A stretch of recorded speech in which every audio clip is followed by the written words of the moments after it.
Baik, sekarang kita masuk ke segmen yang kedua.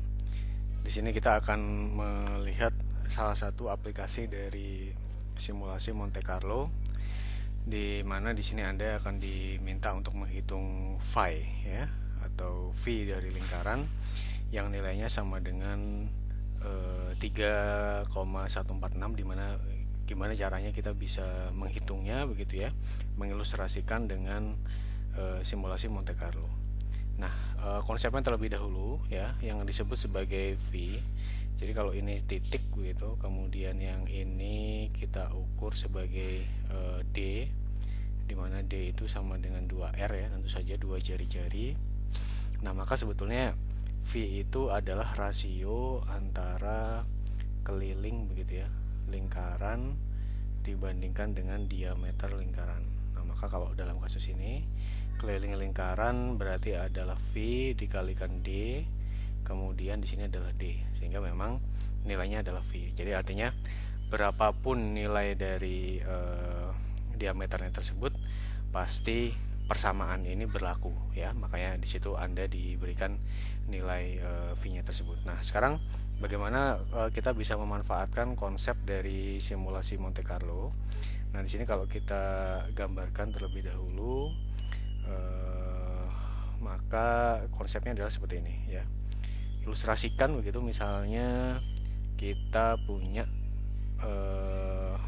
sebuah persegi begitu ya, atau square, dimana di sini dapat disampaikan bahwa ini anggap saja lingkarannya betul seperti ini ya, sehingga di sini bisa dibilang sekarang saya punya diameter sama dengan sisi ya dari perseginya tersebut, katakanlah sama dengan 1 ya.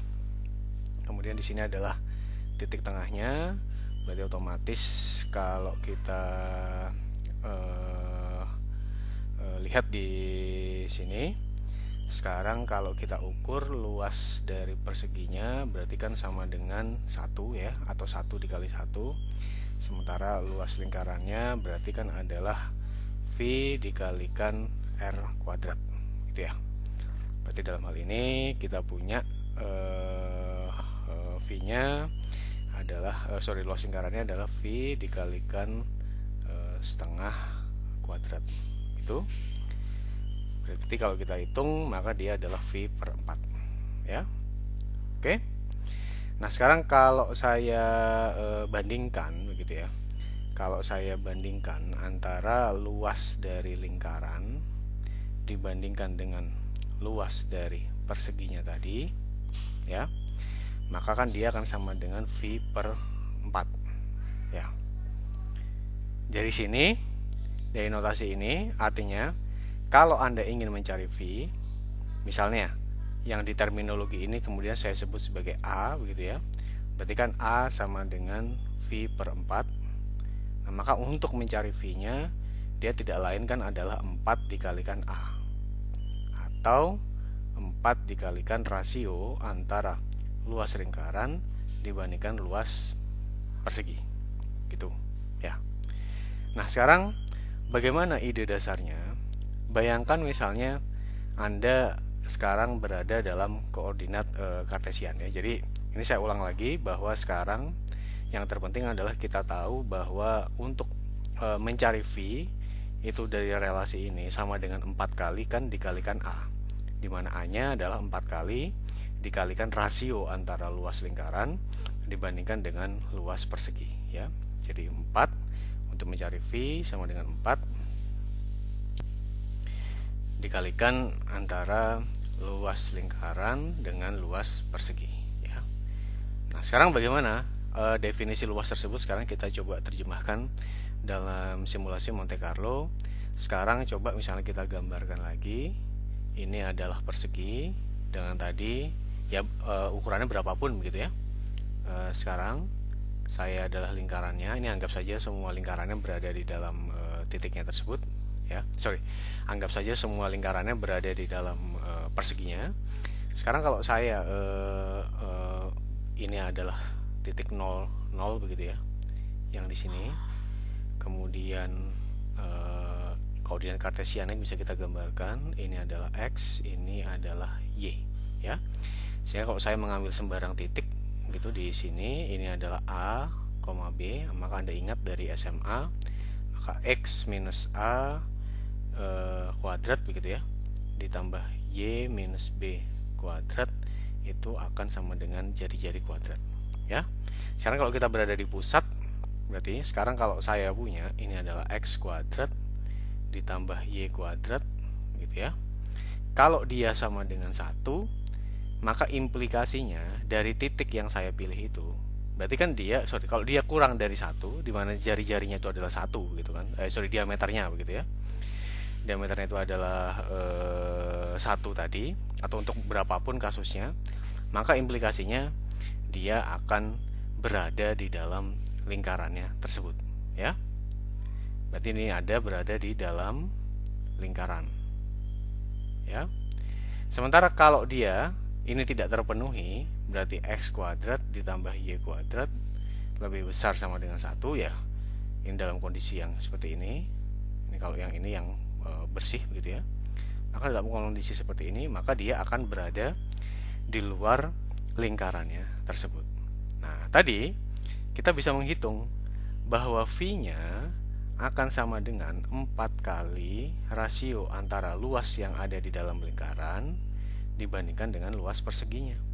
Maka Anda bisa menghitung berapa titik-titik yang berwarna putih di sini kita bagi dengan titik-titik yang dia diarsir, ya. Jadi Anda jalankan. Nah, jalankannya berapa banyak ya, tergantung Anda. Kalau Anda jalankan semakin banyak, secara logika hasil dari simulasi Monte Carlo ini akan semakin akurat, ya. Jadi Anda menjalankan, Anda pilih 2 sembarang titik begitu, maka X ini berasal dari bilangan random yang pertama, kemudian Y berasal dari bilangan random yang kedua. Anda pilih U1, Anda pilih U2, ya. Anda jumlahkan antara U1 dan U2-nya tersebut. Kalau dia kurang dari 1, maka dia taruh di dalam lingkarannya. Kalau dia lebih besar sama dengan 1, maka taruh dia di luar lingkarannya. Anda menghitung kemudian titik-titik yang berada di dalam lingkaran, Anda bandingkan dengan titik-titik yang di luar lingkaran, Anda kalikan 4. Anda akan dapat nilai V-nya, nilai estimasi dari V-nya tersebut. Sekarang kalau kita contohkan misalnya dengan Excel begitu ya. Di situ Anda bisa sambil mencoba juga. Di sini kalau kita lihat begitu, ini ada bilangan acak yang pertama. Tadi saya sampaikan ini adalah U1. Kemudian yang di sini U2 adalah bilangan acak yang kedua, ya. Di sini saya sampaikan tadi bahwa kalau X kuadrat, jadi ini adalah X ya, yang di sini adalah Y. Jadi kalau X kuadrat ditambah Y kuadrat kurang dari 1, maka dia berada di dalam lingkaran. Kalau X kuadrat ditambah Y kuadrat lebih besar sama dengan 1, maka 0 itu maksudnya dia berada di luar lingkaran, ya. Nah, dalam kasus ini kemudian Anda bisa menghitung gitu, katakanlah ya Anda jalankan sampai berapapun, di sini sampai 1000. Katakanlah kita sekarang mengambil N-nya atau percobaannya tersebut sama dengan 10 begitu ya. Kalau kita ambil 10, sekarang berapa yang ada di dalam lingkaran? Ada dalam lingkaran ternyata semuanya, ya. Dari 10 yang tersebut, ya ini kebetulan saja memang bisa begitu, tapi kita lihat nanti ini 10 gitu ya, ternyata semuanya berada dalam lingkaran, jumlah datanya ada 10, maka estimasi V-nya tadi seperti saya sampaikan, rasio antara yang berada di dalam lingkaran dengan total percobaannya. Di sini kalau Anda lihat pasti yang berada di ini total percobaan pasti sama dengan jumlah data, ya. Jadi dalam hal ini ya berarti 10 dibagi 10 dikali 4. Maka estimasi V-nya sama dengan 4, ya. Ya masih cukup jauh dari 3,14. Sekarang kalau kita jumlah datanya sama dengan 20, Anda lihat dari mana titik P ini 19 didapatkan, maka dari 19 percobaan ada 1 yang berada di luar lingkaran, ya. Kita lihat di situ, maka dia akan sama dengan 19 dibagi 20 dikali 4 sama dengan 3,8, ya.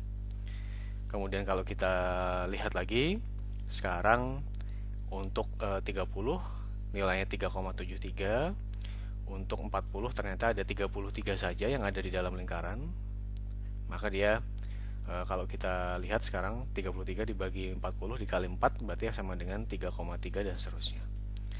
Nah, di sini kalau kita lihat grafiknya ya, semakin Anda banyak menjalankan simulasinya tersebut, maka akan semakin kecil errornya ya. Semakin kecil errornya di sini kalau kita atau simulasi nilai V-nya dulu ya, kalau kita lihat dia angka yang berwarna oranye atau kuning ini dia yang mengindikasikan dia merupakan angka yang fix kita set sama dengan 3,14 ya. Nah, sementara di sini adalah nilai dari simulasinya ya. Nilai dari simulasinya kalau kita lihat semakin Anda banyak menjalankan ya, semakin mendekati dan otomatis errornya akan semakin kecil ya. Di sini kalau kita lihat ini yang berada di dalam lingkaran, ini kalau Anda lihat kalau misalnya Anda mengambil subset seperempat lingkaran saja begitu ya. Di sini ini adalah yang berada di luar lingkarannya tersebut ya. Jadi dengan cara seperti itu kita sudah bisa memperkirakan begitu ya, kira-kira seperti itu jalannya dari sebuah simulasi Monte Carlo. Nah, jadi secara umum ini merupakan langkah dari simulasi Monte Carlo tadi yang sebetulnya sudah saya sebagian jelaskan di segmen 1. Yang pertama adalah Anda harus mengidentifikasi begitu semua outcome atau luaran yang mungkin. Ini tadi sangat terkait dengan logikanya. Tadi kalau contoh di kasus logistik service provider begitu ya, Anda harus tahu kira-kira ini struktur biayanya apa saja dalam hal ini. Sehingga Anda tahu kira-kira yang random apa, yang harus disimulasikan apa. Itu merupakan satu hal yang penting. Kalau di kuliah pertama saya ingatkan bahwa kita menekankan logika dibandingkan teknis perhitungan. Oke. Kemudian yang berikutnya adalah kalau kita lihat Anda kemudian mendefinisikan probabilitas untuk tiap outcome-nya tersebut, yang mana ini sangat tergantung apakah outcome Anda itu deterministik atau tidak begitu ya. Kemudian kalau kita lihat di sini ini maksud saya tadi contoh ya, kalau misalnya proporsi dari agen itu adalah 30% gitu, kemudian yang franchise 70%, maka Anda bisa bilang ya ini sebetulnya sudah kita ajarkan ya waktu Anda kuliah teori probabilitas dan statistika. Di sini kalau misalnya 0 sampai 0,3 ya berarti dia agen begitu. Sementara kalau dia 0,3 sampai dengan 1 berarti dia adalah franchise. Kira-kira seperti itu. Nah, kemudian kalau di sini Anda mengecek begitu kira-kira hubungannya apa antara outcome tersebut dengan subset. Anda pilih bilangan acak ya.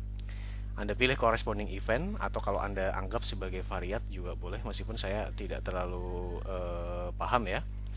Kira-kira kalau dalam dalam bahasa simulasi apakah yang seperti itu juga bisa kita anggap sebagai variat gitu ya.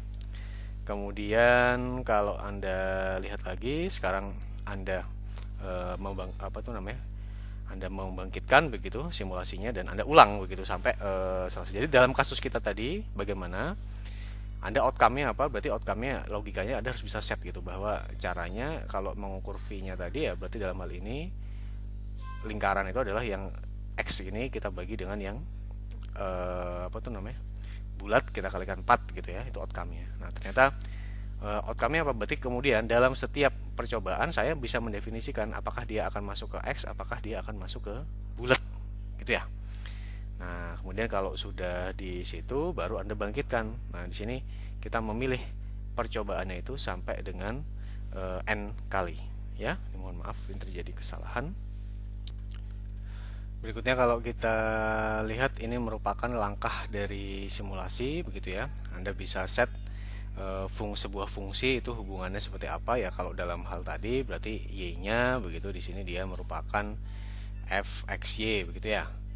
Dimana di sini kalau Anda definisikan atau z begitu, dia sama dengan 4 begitu dikalikan sigma x begitu dibandingkan sigma y-nya. Y-nya adalah total percobaannya tadi. Itu kira-kira kalau kita lihat yang dimaksud sebagai parametrik dari modelnya, tapi lagi-lagi begitu ya, ini sangat terkait erat dengan logika yang Anda gunakan untuk mengerjakan simulasinya tersebut. Nah, kemudian kalau kita lihat ini Anda mengeset begitu ya, random inputnya tadi seperti apa saja. Dalam hal tadi berarti random inputnya ya berarti kalau lingkaran X dan Y ya. Kalau dalam kasus kita tadi yang menghitung integral, maka random inputnya hanya ada X ya. Nah, kemudian kalau Anda sudah, maka Anda akan melakukan evaluasi terhadap modelnya tersebut dan menyimpan hasilnya terhadap Y-nya tadi. Dimana kalau kita lihat tadi ya, Y-nya itu tadi nilai apakah Anda akan jatuh di lingkarannya atau apakah Anda akan jatuh di seluruh area perseginya tersebut. Kemudian Anda akan mengulang step 2 dan 3 tersebut sampai dengan N, dimana kalau untuk kasus kita tadi N-nya tergantung. Anda pilih 10, 20, dan seterusnya sampai nilai yang mungkin tersebut sama dengan 1000. Nah, kemudian di sini Anda bisa bandingkan ya. Kalau dengan histogram udah jelas gitu, kita sudah ajarkan. Nah, mengapa perlu digunakan beberapa statistik yang lain, misalnya ini ada apa tuh namanya confidence interval. Ingat bahwa jumlah replikasi itu tidak hanya satu. Ini akan saya contohkan di percobaan setelahnya ya. Jadi jumlah replikasi itu tidak hanya satu. Jadi contoh begitu ya. Misalnya Anda sudah mencoba dengan n sama dengan 10 ya. Di sini kan berarti kan Anda akan mencoba dari n1, 2, 3 sampai 10. Nah, itu bisa Anda coba lagi beberapa replikasi 1, 2, 3 dan seterusnya sampai replikasi 5. Tentu saja masing-masing ini ya, masing-masing nilai yang ada di sini akan menghasilkan X bar gitu kan. Ini juga X bar dan seterusnya. Ingat bahwa kalau ada beberapa X bar, maka dia akan memiliki distribusi statistik begitu ya. Akan memiliki distribusi statistik, sehingga di situ disampaikan bahwa dalam kasus yang demikian begitu ya. Dalam kasus yang demikian Anda perlu melihat begitu ya nilai confidence-nya berapa dan bagaimana. Itu merupakan satu hal yang penting begitu ya, dan Anda akan mengulangi lagi sampai Anda dapatkan sesuai dengan nilai dari confidence interval yang Anda harapkan ya. Jadi itu kira-kira kalau yang terkait dengan konsep atau langkah dari simulasi Monte Carlo. Cuma yang saya tekankan adalah jangan fokus ke formulanya, apalagi dalam simulasi ya tidak ada formula yang baku. Yang baku adalah langkahnya. Maka dalam hal ini yang paling penting Anda pahami adalah Anda bisa begitu ya memahami logikanya dengan baik. Kalau Anda sebaliknya, misalnya Anda belajar tekniknya dulu, Anda hanya akan fokus kepada satu teknik begitu, dan dalam hal itu saya khawatir begitu nanti begitu diberikan soal yang baru Anda tidak bisa menguasai atau menerapkannya dengan baik ya. Baik, untuk segmen kedua dapat saya akhiri di sini.